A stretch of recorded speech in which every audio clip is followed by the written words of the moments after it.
Amoniaks ir ļoti spēcīga gāze. Vistu fermas ir viena no vietām, kur parasti ir ļoti augsts amoniaka līmenis. Ir ļoti svarīgi uzturēt šo līmeni zemu un monitorēt, lai vistām būtu labvēlīgi apstākļi.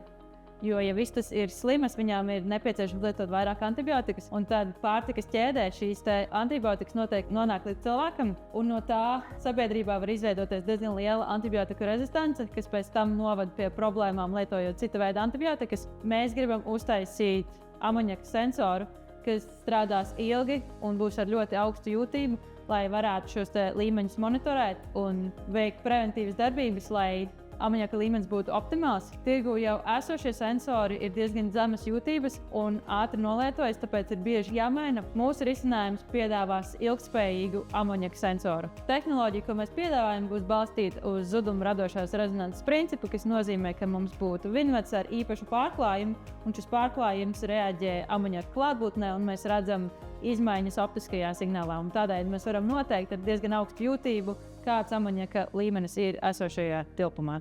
Šī projekta ietvaros mēs vēlamies nonākt līdz TRL4 līmenim, kas nozīmē, ka mēs šo izveidoto prototipu ar integrētās fotonikas čipu notestēsim laboratorijas apstākļos. Un nākotnē mēs vēlamies šo prototipu attīstīt tālāk, jau braukt testēt konkrētās vistu fermās un virzīt tālāk uz komercializāciju.